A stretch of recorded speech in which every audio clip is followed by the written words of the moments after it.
Messieurs Bokertov. J'ai compris. C'est bien de penser aux autres.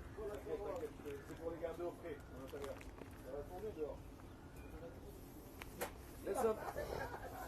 Les Mazal Tov Olivier, hein, non, c'est l'inverse. Laisse ça là. Bokertov, Bokertov. Il y a des réveils qui sont durs, comme celui de ce matin.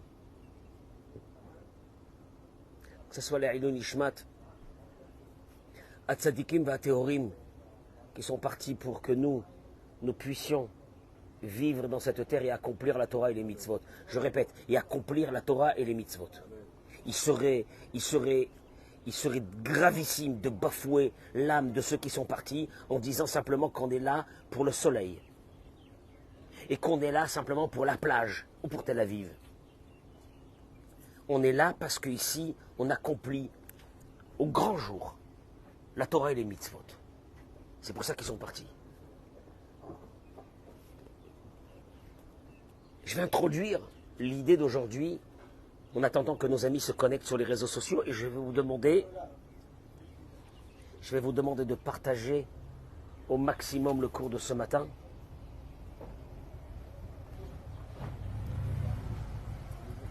Quand vous voyez que je tourne ma tête comme ça, c'est que je suis perturbé. Où il est Olivier? Merci Eric. Où il est Olivier?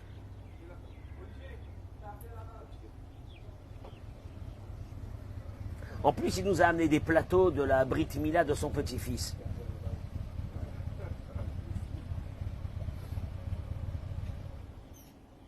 La Ilon Nishmat Abamari Rabbi Avraham Bar Simcha Julie, que son mérite.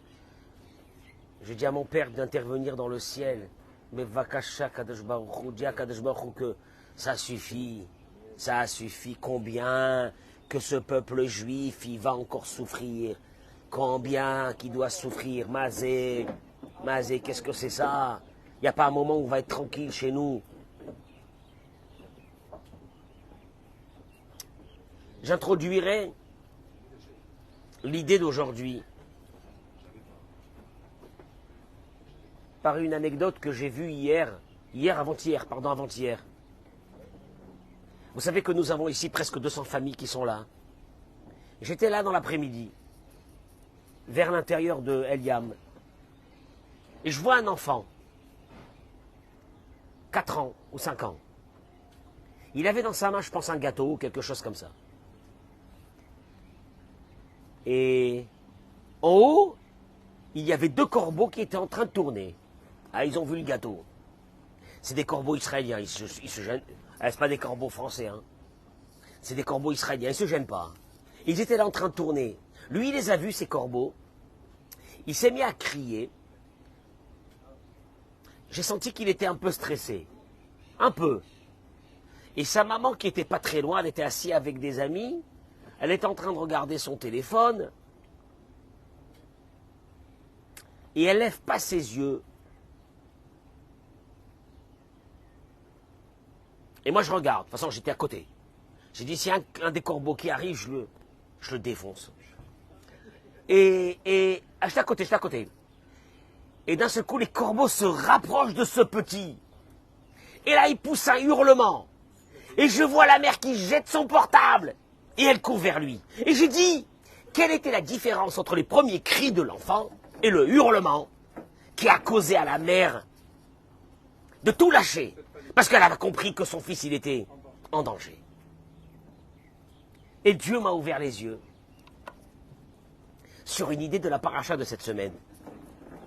Vous savez que notre père Abraham Avinu, quand il a entendu que la ville de Sodome et Gomorrhe, Dieu est venu lui annoncer qu'il va détruire la ville de Sodome et Gomorrhe. Détruire. Amen, comme Gaza, détruire. Et à ce moment-là, je crois que bientôt je pourrai plus rentrer en France. Et à ce moment, je vais dire un contrat sur ma tête. Et à ce moment-là, Abraham, il négocie. Je t'en supplie, Dieu. Peut-être qu'il y a 50 sadikim. À Gaza, il n'y en a pas. Et 50 sadikim. Non, il n'y a pas 50. Il lui dit, Dieu, 40.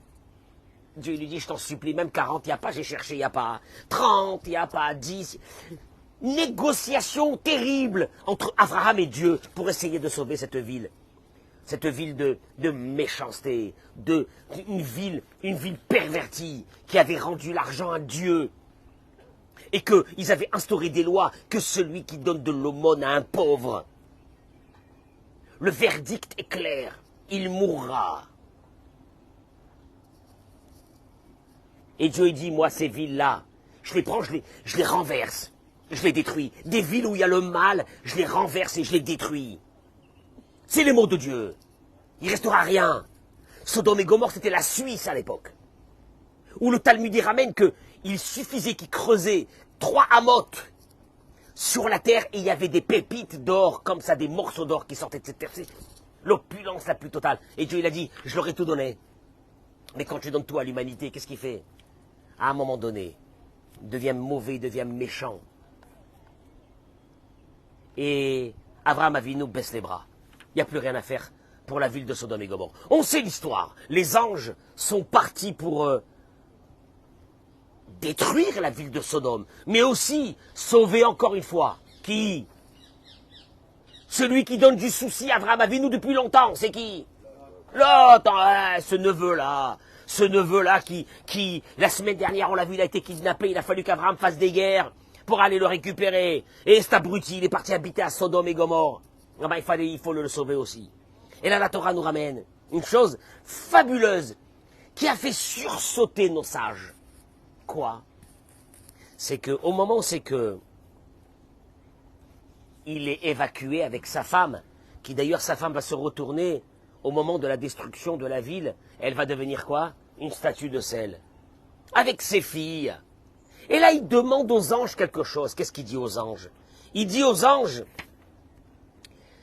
il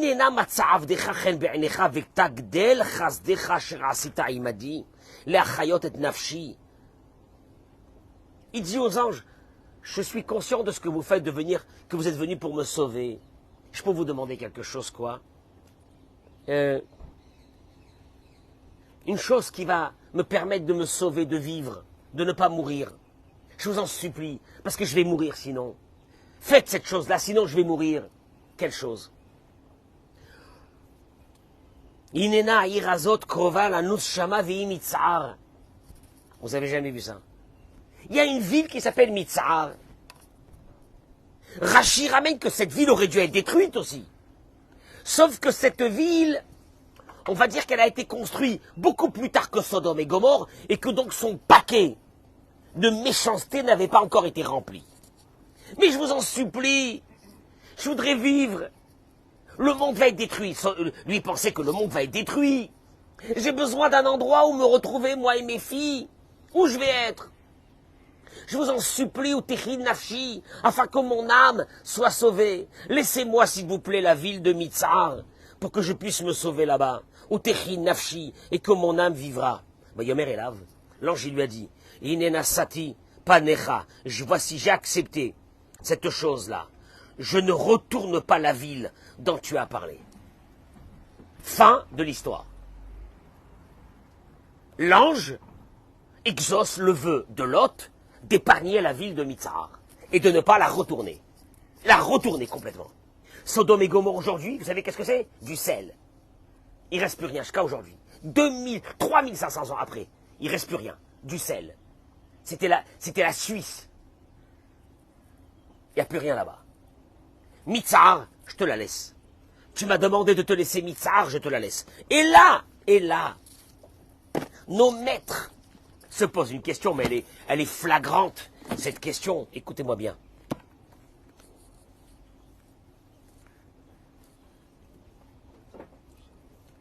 Le Ramban, il ramène, le Nachmanide. Chez Tsoar, imina mekomot shenigzera alehem ashrata. Le Ramban, il dit qu'il n'y ait pas d'équivoque. La ville de Tsoar faisait partie de la liste des villes que Dieu devait détruire.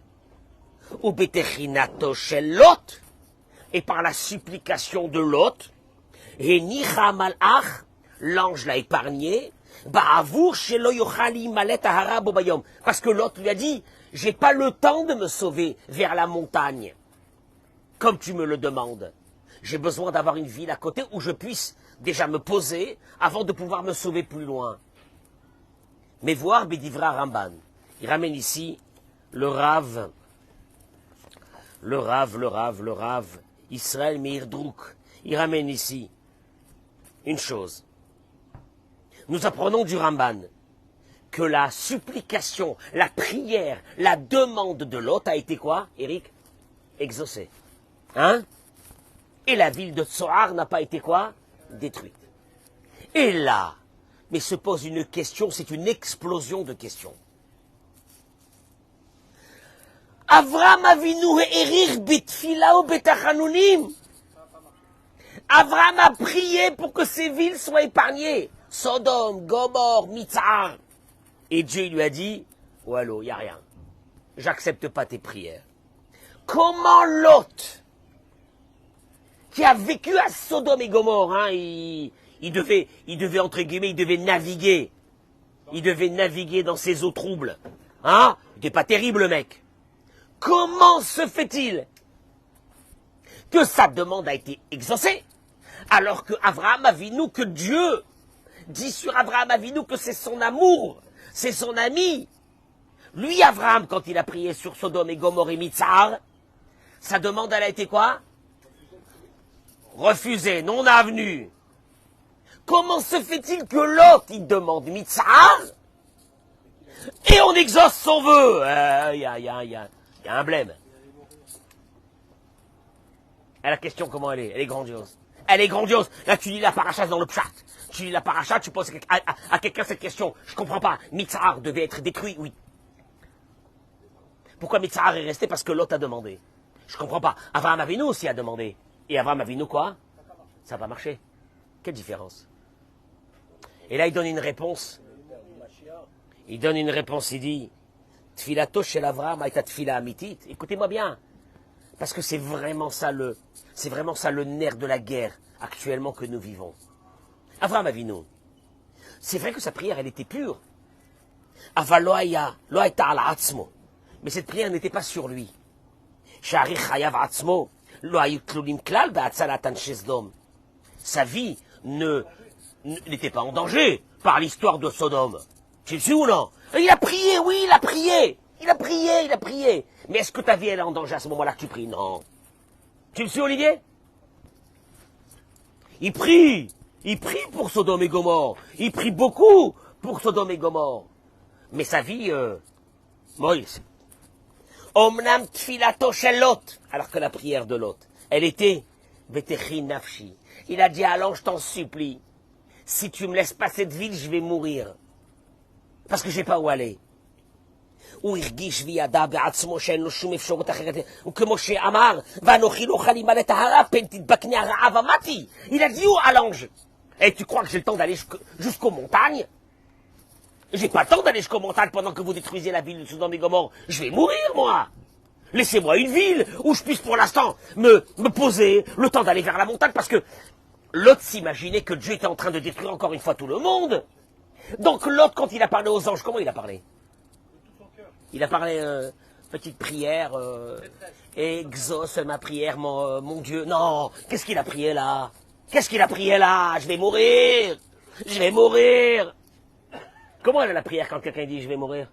Elle est la même que la prière qui dit quand quelqu'un dit on va prier pour l'État d'Israël. Non, c'est pas ça. Je vais mourir. C'est la même prière? C'est la même prière.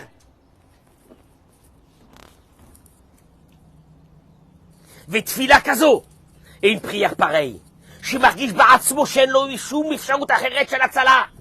tu ressens que tu n'as pas. T'as rien d'autre.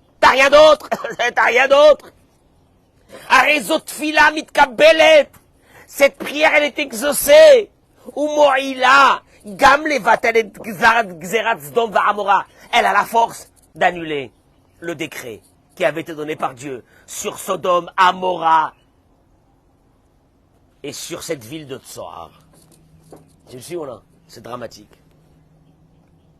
Quoi, il faut être poussé à ça pour que nos prières soient reçues? Et la preuve. Nimtsa, il dit, il en sort. Chez Godel Koachat Fila, que la force de la prière. Quand est-ce que la prière devient un missile. Ou Raka Asher Ma'amin, c'est quand il a cette conviction. Ou Margish Be'atzmo, et qui ressent sur lui-même. Chez Bil'adea Tfila, que sans cette prière, il y a plus de. Quand cette femme, elle a fait la Frachat-Chala, et elle pleure sur qui? Elle pleure sur qui, cette femme? Sur sa fille? Qu'est-ce qui s'est passé? Elle va la revoir vivante ou non? Et elle fait la Frachat-Chala, comme ça, elle prend la Chala. Tu as vu ça, mon Dieu, maman, Kadosh Baruch Hu. Maintenant, toi, quand tu vois cette Frachat-Chala, qu'est-ce que tu dis? Bon, un fait une Frachat-Chala. Cette Frachat-Chala, dans le ciel, il s'est passé un truc de fou! Le fou, il n'y a personne d'autre. Elle fait la Frachat-Chala et elle pleure. Il n'y a personne d'autre. Il n'y a plus personne. Qui va me sauver ma fille de ces nazis? Qui? Alors qu'ils ont égorgé, tué, massacré. Qui? Est-ce qu'elle est encore vivante? Est-ce qu'ils n'ont pas déjà massacré elle aussi? Aïe, aïe, aïe, aïe, aïe, aïe, aïe. C'est dur. Avalzet Tfila. Mais cette prière, c'est un missile que personne ne peut l'arrêter. Et Moshe Neymar, il termine et il dit, comme il est écrit que David Amelech, il a dit, Karov Adonai, l'Echol Koreav. Dieu, il est proche. L'Echol Koreav. L'Echol Koreav. De tout celui qui l'appelle. Tu sois juif, pas juif, rachat, mécréant, athée, ce que tu veux. Mais quand tu appelles Dieu, Karov Adonai, l'Echol Koreav. Dieu, il est proche, il n'y a rien à faire, il n'y a que toi. Dafka, Beofan Kazé, chez l'école Hachéri Krao Behemet, à une condition. Karov Adonai l'Echol Koreav, Dieu, il est proche de tout celui qui l'appelle, de tous. Que tu sois religieux, pas religieux, tu as besoin de quelque chose dans ta vie. Mais à un moment donné, il faut que tu arrives à te concentrer sur l'ADN de la prière. L'ADN de la prière, Dieu, je vais enlever de ma tête toutes les choses dans lesquelles j'ai pensé qu'ils allaient m'aider. Il n'y a que toi. Alors là, tu arrives à une chose. L'Echol Asher Ikraou Behemet. À tous ceux qui l'appellent Behemet. C'est quoi Behemet? Behemet. C'est quoi Behemet? Behemet.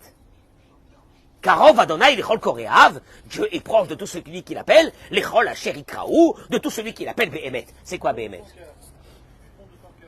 Behemet, j'ai personne. J'arrive à une constatation dans ma vie que j'ai personne. J'ai que toi. Ton compte en banque. Ton compte en banque, il peut te sauver pour acheter une baguette. Mais il ne peut pas te sauver quand un médecin il dit ce qu'il dit. Non. Ton compte en banque, il peut te sauver de je ne sais quoi. Mais si d'un seul coup tu vois des barbares qui veulent te tuer et tu peux rien faire, bah mashkra. Il était là, il m'a raconté qu'il habite Sderot. Il était là pendant 2 semaines, 3 semaines. Il m'a dit, je suis parti avec mon talit, tranquillement. Je marche, j'ai bu mon café à la maison. Et je m'en vais à la Sina. Et il me dit, je vois en face de moi, dans la rue, 10, avec des armes comme ça sur moi. Il me dit, j'ai fait un demi-tour, mais pas un demi-tour. Il m'a dit, Rav, un demi-tour d'un malade. Et j'ai commencé à courir. Heureusement que j'avais une autre synagogue à côté. C'était dans un mamad, comment on appelle ça, un miklat, une chambre. Je suis rentré, j'ai hurlé, ils avaient commencé la prière, je leur ai dit qu'ils sont derrière, j'ai fermé. Il m'a dit, Rav, ils sont venus, ils ont lancé des grenades, ils ont commencé à tirer pour enlever la porte. Et nous, dedans, à l'intérieur, on était en train de faire le vidouille. Shabbat matin de Simchat Torah, qui fait le vidouille. Il m'a dit, Rav, j'ai fait le vidouille, on a pleuré, on a fait le schéma Israël. Il m'a dit, Rav, un miracle. Je ne sais pas ce qui a dû les retourner dehors pour aller ailleurs.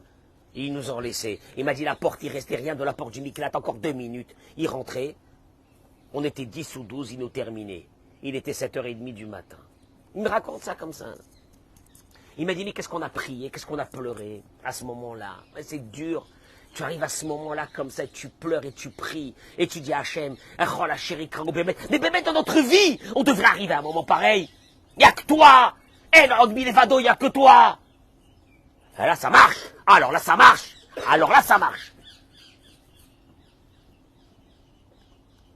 L'hôte, ce bougre-là, l'hôte, il est arrivé à une situation dans la prière beaucoup plus grande que celle d'Abraham. Abraham, il a prié de son cœur pour cette humanité qui va disparaître. Mais Abraham Avinu n'était pas en danger de mort. Lot, il dit, je vous en supplie, ou Techi Nafshi, je vais mourir sinon. Laissez-moi cet endroit.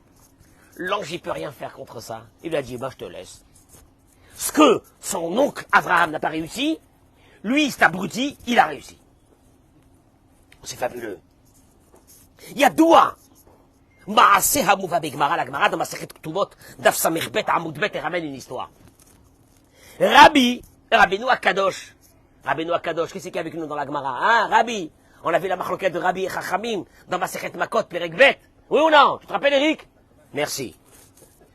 Rabbeinu Akadosh a marié son fils avec la fille de Rabbi Yossi Ben Zimra. Beau mariage. Rabbi Yossi Ben Zimra était un grand à l'époque du Talmud. Rabbeinu Akadosh a marié son fils.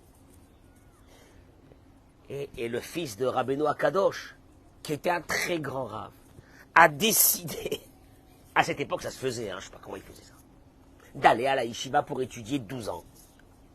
12 ans. Et le mec, il vient de se marier, il dit à sa femme, Leitraot, nous tu dis à notre femme Leitraot, 12 minutes, c'est déjà grave.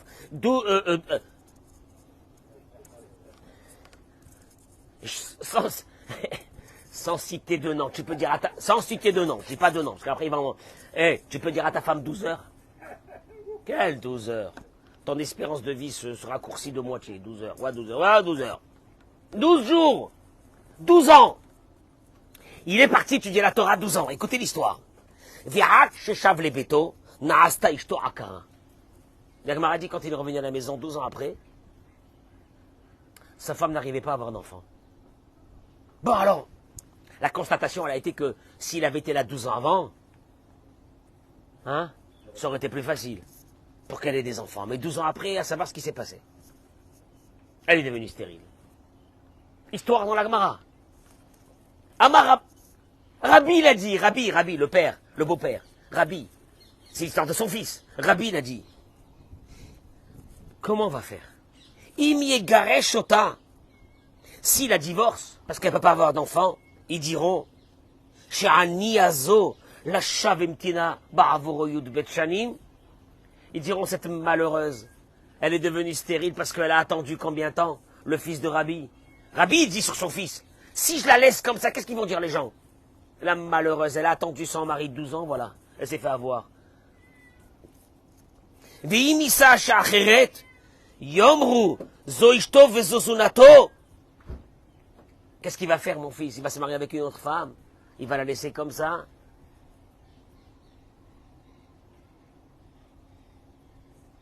Rabbi, dans ses paroles, il se met... Écoutez-moi bien ce que je dis parce que c'est énorme.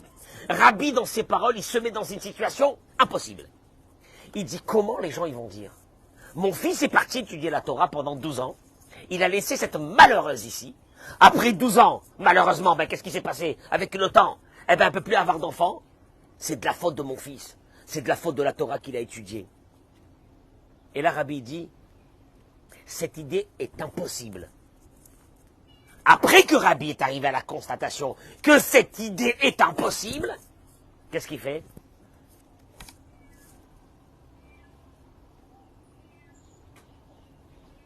Bikesh alea rachamim venitrap'a. C'est la folie. Il a prié pour cette femme, pour sa belle-fille, et elle a eu des enfants. Donc, qu'est-ce qu'il fait Rabbi avant de prier? Qu'est-ce qu'il fait? Non, qu'est-ce qu'il fait Rabbi avant de prier? Il se met dans une situation où c'est impossible. Je peux pas. Je veux pas que les gens... C'est horrible que les gens ils disent, voilà, il est parti, il est revenu, maintenant la malheureuse, elle a attendu 12 ans, elle n'a pas d'enfant, et puis il est parti, il va se marier avec une autre femme. C'est impossible. Quand Rabbi est arrivé à une situation où il dit, c'est impossible, qu'est-ce qu'il fait? Il prie. Et la prière, elle marche. Traduction des mots. Il y a un vrai problème au sujet de la prière, qui est le suivant. À combien nous arriverons? Mais le problème, c'est quoi? C'est que justement, quand on a un problème, notre capacité de prier descend. Alors que justement, quand il y a un problème, notre capacité de prier aurait dû être beaucoup plus grande parce qu'elle va être beaucoup plus efficace. Tu m'attends. En gros, finalement, C'est la folie. il vaut mieux qu'on prie nous de nos titres personnels que d'aller demander au tzadikim, finalement. C'est ce qu'on voit là avec Abraham. Mais écoute-moi bien, écoute. Abraham Avinu. Mais écoute-moi bien, Michael, je veux que je te dise une chose. Le Steinpeller, le père de Raphaël Kanevski, quand des malades ils venaient chez lui, tu sais ce qu'il leur disait? Pourquoi vous venez chez moi? Priez vous-même. Ils ont dit, mais Rabbi, t'as dit que... Le Steinpeller, le père de Raphaël Kanevski, il leur a dit, non, vous comprenez pas, vous qui avez mal, votre prière elle est beaucoup plus efficace que la mienne. C'est un peu la même histoire. Mais combien c'est dur au moment de l'épreuve. Là, on est là ce matin. On s'est réveillé ce matin avec cette nouvelle. Alors tu te poses une vraie question, tu dis, Azma, Maïe, il est là, comment il va s'occuper de nous, Dieu? C'est quand il y a l'épreuve. Parce que, encore une fois, de nous demander de prier quand tout va bien, on aime bien. Mais quand ça va pas, on reçoit un coup sur la tête. On comprend plus rien. Et on se dit, qu'est-ce qu'on va faire? Tu me suis?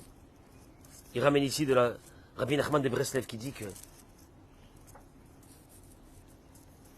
rapidement, en 5 minutes, on va avoir une histoire. Mais cette histoire, elle est notre vie. Yitzhak Avinu demande à Yaakov de se sauver de la maison parce que il y a Esav qui a mis un contrat sur lui. Il va mourir. Il lui dit, va-t'en. Sa mère aussi, elle lui dit de partir. D'aller chez la famille qu'ils avaient à Haran pour prendre de là-bas une femme. Voilà que dans le chemin, Dieu, il dort et Dieu, il apparaît à lui. Qu'est-ce qu'il lui dit? Qu'est-ce qu'il lui dit Dieu? Qu'est-ce qu'il lui dit Dieu? Je suis avec toi. Je serai avec toi. Je te garderai dans tout ce que tu feras. Vashivoticha la Adama Azot, et je te ramènerai dans cette terre, dans la terre d'Israël. Kilo Ezovka, car je ne te laisserai jamais. Ad Asherim Asiti Asher Dibartelach, jusqu'à que j'accomplisse ma promesse. Ah, Dieu lui dit, écoute-moi bien, c'est du 24 sur 24, je suis avec toi. Là, tu peux être tranquille, va, parce que je t'amène, je te ramène, je suis là, je te lâche pas un instant. Tu me suis? T'arrives ça dans l'histoire. Tu ouvres le Sefer Torah, t'arrives dans ça. Il s'en va. Et il s'en va avec une idée. C'est laquelle? De passer un petit moment, pas longtemps, là-bas, de se marier avec sa cousine qui s'appelle comment? Non! Rachel! Et Rachel! Parce qu'il y avait déjà un contrat qui avait été fait, que le grand à la grande et le petit à la petite, on est bien d'accord. Donc Esav devrait se marier avec Léa, et lui, le petit, devrait se marier avec qui? Avec Rachel. Il s'en va, il est bien. Il s'en va avec des dizaines de chameaux remplis d'or et d'argent, puisqu'à l'époque, pour se marier avec une femme, il fallait apporter quoi? La dot, etc. Il est bien. Et en plus, là maintenant, il vient de dormir, il se réveille, et qu'est-ce qu'il écoute? Dieu, il lui dit quoi? Ouais, je suis avec toi, t'inquiète pas, je te garde, je te protège, je te surveille, il t'arrivera rien. Tu m'entends? La vie, elle est belle ou elle est pas belle? Hein? La vie, elle est belle, là. Comment? Il se lève le matin, avec ses chameaux, avec son or, son argent, ses bijoux, pour partir. Et 9 h du matin, la journée n'a pas commencé. Il voit des cavaliers arriver vers lui. C'est qui ces cavaliers? Eliphaz, le fils de Esav, son neveu. Tonton, bon Bokertov, tonton. Tonton. Et en plus, il avait appris la Torah, Eliphaz, chez Yaakov. C'est un peu son rabbin. Tonton, j'ai une question à te poser. Là. Qu'est-ce qu'il y a? Il dit, tu sais que tu m'as appris qu'il faut faire toujours le kivou de Horim, honorer ses parents au maximum.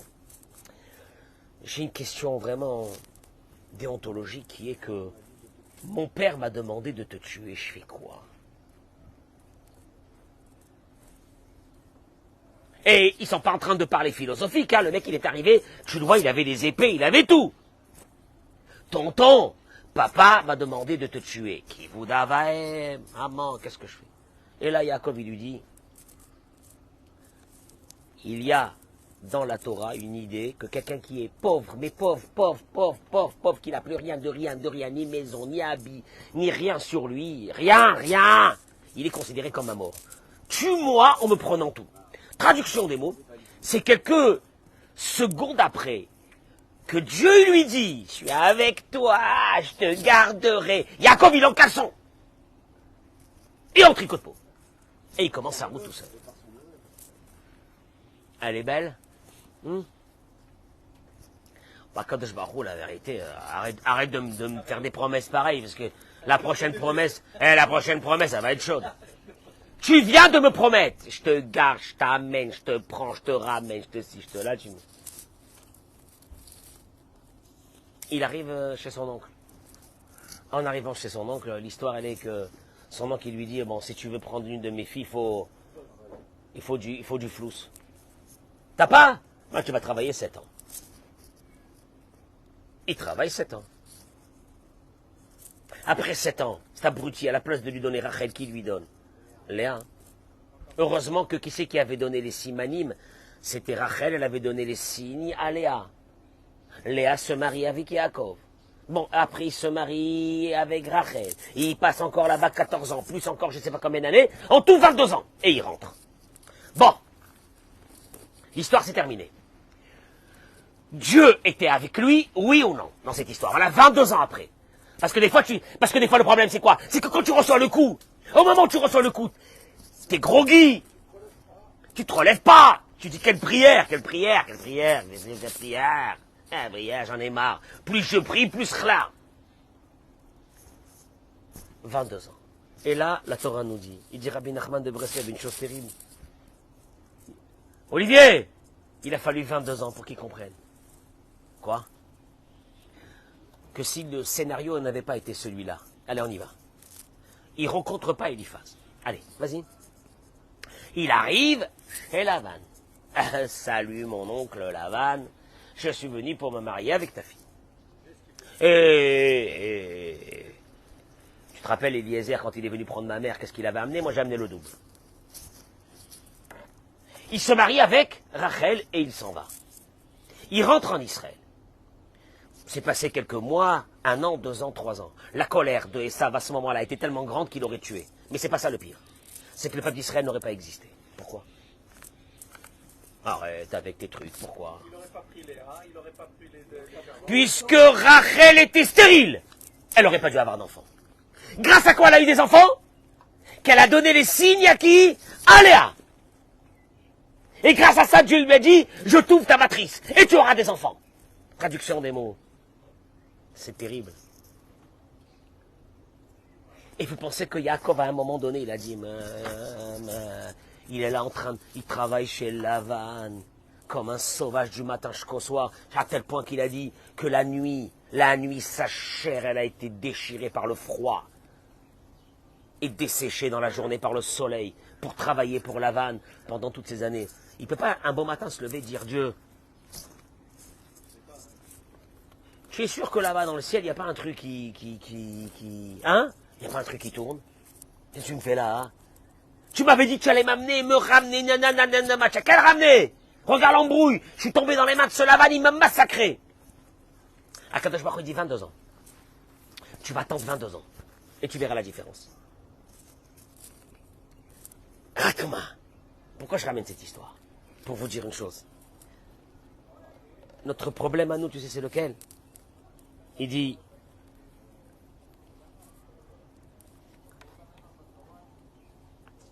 Bishviliskot le imuna. Écoutez ce que je vais dire ce matin. Parce que là, ce matin, on est, hein? Comment on est ce matin? Paf! HS. J'arrivais pas à me lever ce matin. Je pense à ces... Encore en famille en plus. Qui projetait de marier ses enfants. Qu'on est tombé en face. Nous, on n'est que dans le rêve de la vie. Le kiff de la vie. Et on est tombé en face avec des personnes que leur kiff, c'est de mourir. Ils n'ont qu'une vie. Leur projet de vie se limite à une chose. Mourir. Tu comprends ça ou non? Mourir. T'as pas vu quelqu'un que t'es dit, mon rêve, c'est de mourir. Et nous, on est un peuple où c'est que pour nous, la vie, c'est la chose la plus importante au monde, la vie. Hein? Et de tous les êtres. Et puis d'un seul coup, la Torah te dit, il y a des lois du Shabbat, du machin, de ci, de là. Et la Torah te dit, quand il y a un soupçon de danger, mais à peine, qu'est-ce que tu fais? Qu'est-ce que te dit la Torah? Toute la religion, tu l'enlèves. Tout, mais tu enlèves tout. Qu'est-ce qu'il y a? Il faut qu'il mange du porc dans une bagnole le jour de Shabbat, avec une clope. Si c'est ça qu'il lui faut pour vivre, tu lui donnes. Il n'y a pas de religion chez nous. Il y a la vie avant. Alors on est tombé face à des personnes où leur religion, c'est quoi? Mourir.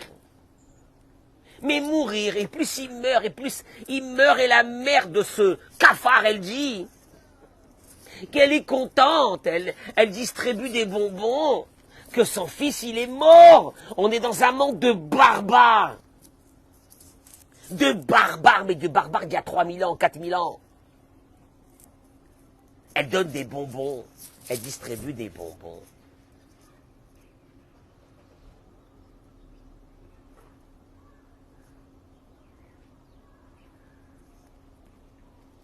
Je suis l'Iscot, la Emouna, et dit Rabbi Nachman. Quand ça te tombe comme ça, pour reprendre cette force, à la dame la da'at, et dit Rabbi Nachman, il n'y a rien à faire, il faut que ça te rentre dans ta tête. Un être humain doit savoir, un homme, une femme. Il y a une limite très vite atteinte, de ce que tu peux comprendre du fonctionnement de Dieu. Tu as entendu ce que je viens de dire? Il y a une limite très vite atteinte de ce que tu peux comprendre du fonctionnement de Dieu. Il y aura toujours des choses dans la conduite divine que tu ne pourras pas comprendre. Et s'il se dit non, moi je suis intelligent, moi je réfléchis, moi je suis quelqu'un qui réfléchit. Ah, moi je suis un intellectuel, on va pas m'embrouiller comme ça, etc. Il te dit, cette personne-là, qui pense qu'elle peut comprendre le fonctionnement de Dieu dans sa vie personnelle ou dans la vie du peuple juif, ou le Yachol Iskot Be'emuna, il ne sera jamais connecté avec Dieu par la foi.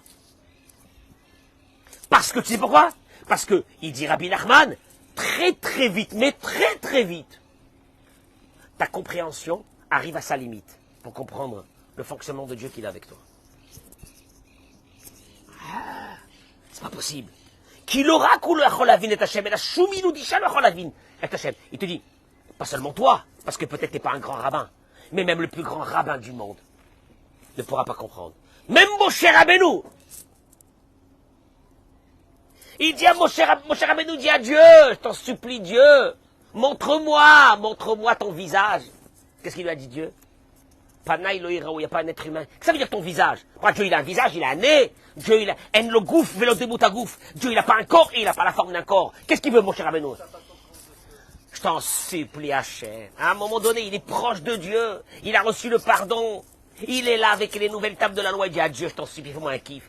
Explique-moi comment tu fonctionnes dans ce monde, Aziz, avec les gens, comment tu mets. Parce que je comprends pas pourquoi celui-là, le pauvre, le tzaddik. Ah! Et le rachat, il kiffe sa race. Comment, mais Hachem, je t'en supplie, apprends-moi comment ça marche! Mais c'est ça la question. Mais cette question de tzaddik veralo, rachat vetovlo, c'est Moshe Rabbeinu qui l'a posé, Vakadosh Baruch Hu. Et on est là dans ce monde, on a bien envie de comprendre comment tu le fais fonctionner. Mazé, pourquoi c'est nous, le Ham Israël, qui devrons souffrir aujourd'hui? Alors qu'en Ouzbékistan, il n'y a personne qui va les embêter. Et au Tadjikistan, il n'y a personne qui a essayé de prendre le Tadjikistan. Et le Turkménistan. Et le Bababistan. Pourquoi il n'y a personne qui va là-bas? Pourquoi ici? Pourquoi là? Pourquoi là? 2 fois la Seine-et-Marne. Pourquoi là? Maïesh. Pourquoi il y a des régions en France qu'il n'y a personne qui veut les conquérir? Il y a des régions en France, ils sont vides. Simon!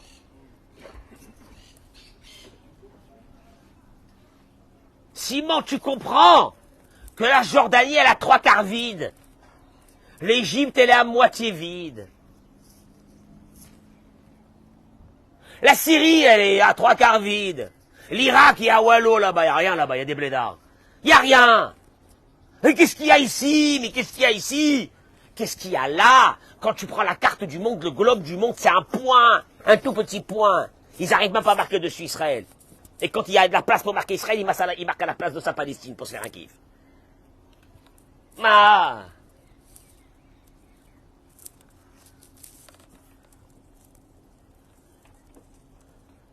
Il a répondu à Kadosh Baruch Hu, Veraita et achorai, upanai lo iraou. Tu verras mon arrière, mais tu verras pas ma face. Mon cher Rabbeinu, je te donne une indication. Au moment où ça se passe, tu ne pourras jamais le savoir. Alors on explique que Achorai, c'est le Dalet des Téphilines. Mais il dit Rabbi Nachman, c'est beaucoup plus que ça. Achorai, tu sais c'est quoi Achorai? Après. Après. Après. Ma face! Au moment! Qu'est-ce que je fais? Qu'est-ce que j'ai fait? Qu'est-ce que j'ai fait? Pourquoi moi? Pourquoi mes enfants? Pourquoi ma famille? Pourquoi ça? Pourquoi ça? Mazé, c'est quoi ce monde-là? Où est le bon Dieu? Tu ne verras pas ma face. Au moment où ça se passe, tu ne comprendras pas. Parce que c'est trop. Ça te dépasse des milliards d'années. Tu ne pourras pas comprendre. Mais par contre, une chose. Si tu restes avec moi, un jour je te montrerai une chose quoi? Achorai. Mes arrières. Qu'est-ce que ça veut dire mes arrières? Après. Après. Après. La face, c'est le présent. Mes arrières, après. Era.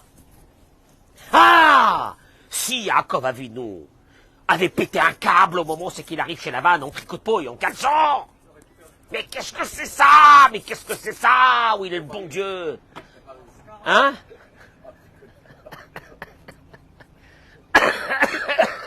Mais qu'est-ce que c'est ça? Qu'est-ce que je t'ai fait? En plus, non, c'est pas ça. T'aurais même pas dû me promettre. En me promettant. C'est là que tu m'as fait rentrer dans une poisse la plus totale du monde. J'ai fait quoi? Et tu lui dit, ah baba, mon chéri, 22 ans. Dans 22 ans. 22 ans, quand tu retourneras avec tes enfants, avec le Ham Israël, tes tribus, qu'ils auraient même pas dû naître, de ta femme Rachel, parce que Rachel était stérile. Mais sa stérilité disparaîtra quand elle sera confrontée à sa sœur Léa, qui devra se marier avec toi. Donc tout est prévu. Et là, Hachem il lui dit à Yaakov, ça c'est l'ADN du peuple d'Israël. Tu sais c'est quoi l'ADN? Au moment de l'épreuve, tu te poses pas de questions. Tu avances. Et tu gardes le sourire s'il te plaît. Tu sais pourquoi tu gardes le sourire? Tu gardes le sourire. Mais tu gardes le sourire.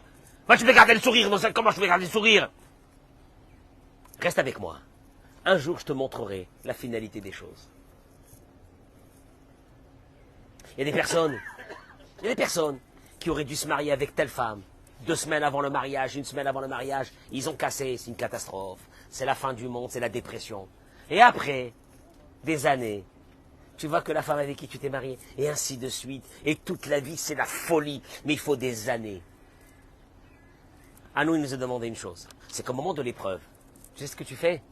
Concentration totale. Dieu, j'ai que toi. J'ai besoin que de toi. Il n'y a personne d'autre à part toi. Et je continue. Et je continue. Parce que c'est ça, c'est ces prières qui vont être exaucées.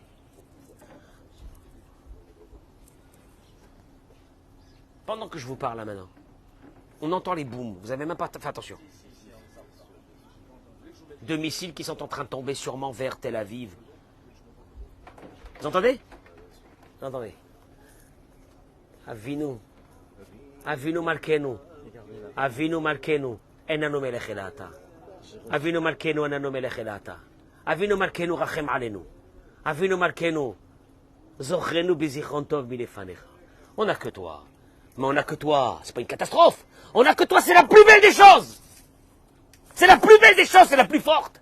C'est ce qui a sauvé nos ancêtres depuis 3500 ans. Et je vous rappelle que toutes les nations et les civilisations qui ont traversé le peuple juif depuis ce moment-là, eux, ils ont disparu du monde. Et nous, C'est pas seulement qu'on est là avec une orangeade fait maison. Baruch atah Adonai Eloheinu melech haolam she'akol nהיה bidvaro. J'ai pas compris quel était le rapport avec ce que je viens de dire et l'orangeade, mais c'est ça le Am Israël. Et on est là dans notre pays. Am Israël Chai. Am Israël Chai Be'ezrat Hashem. La'adul olmer olamim. Tant que le monde existe. On sera là, ne vous inquiétez pas. Pardon, excusez-moi, le TI, c'est qu'il n'y en a pas. Partagez ce cours, s'il vous plaît. Mais en masse. Je suis fatigué de partager. Mais partagez. Pour donner de la force à tout le monde. Bracha ve'atzlacha, n'ayez peur de rien. Concentrons-nous dans la prière directement que vers Akadosh Baruch Hu, vous allez voir. Ah, ça va être la beauté. Dans pas très longtemps.